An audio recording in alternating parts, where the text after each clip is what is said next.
కళా తపస్వి కె విశ్వనాథ దర్శకత్వంలో రూపొందిన అద్భుత చిత్రం శంకరాభరణంలో అల్లు రామలింగయ్య భారీగా నటించిన నటి మీకు గుర్తున్నారా? లాయర్ పాత్రధారి రామలింగయ్య క్లయింట్స్ తో మాట్లాడుతూ ఉంటే పదే పదే పిలుస్తూ చివరికి ఆ క్లయింట్ వెళ్ళిపోయేలా నటించిన ఆ నటి కూడా మీకు గుర్తుండే ఉంటారు. ఆ నటి పేరు పుష్ప కుమారి. దాదాపు 200 చిత్రాల్లో తల్లి పాత్రలు, వదిన పాత్రలు పోషించారు. నటిగా ఆవిడ పేరు సుపరిచితమే కానీ ఆవిడ వివరాలు చాలా మందికి తెలియవు. ఇన్ని చిత్రాల్లో నటించిన ప్రచారానికి నోచుకొని నటి పుష్ప కుమారి. 1941లో కృష్ణా జిల్లా వెన్నకోట గ్రామంలో పుట్టారు. నిరుపేద కుటుంబం ఆవిడది. చిన్నతనంలోనే తండ్రి మరణించడంతో ఆవిడ కుటుంబం గుడివాడకు షిఫ్ట్ అయింది.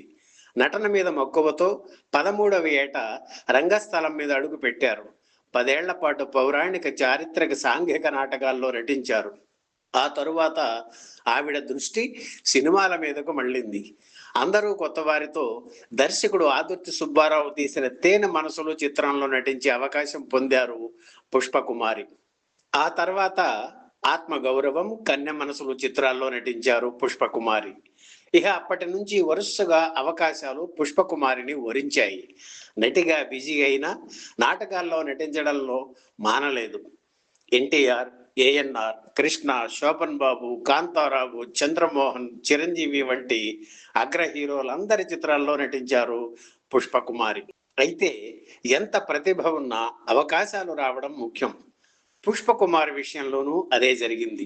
ఇన్ని చిత్రాల్లో నటించిన తన నట జీవితాన్ని కొత్త మలుపు తిప్పే పాత్ర సినిమా వస్తుందనే ఆశతో సాధారణ పాత్రలు పోషిస్తూ నటిగా కొనసాగారు పుష్పకుమారి.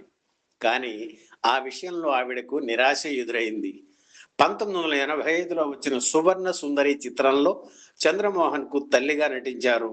అదే ఆవిడ చివరి సినిమా. ఆ తరువాత సినీ రంగానికి దూరమైన పుష్పకుమారి తన కుమార్తె దగ్గర ఉంటూ 2016లో విశాఖపట్నంలో కన్నుమూశారు.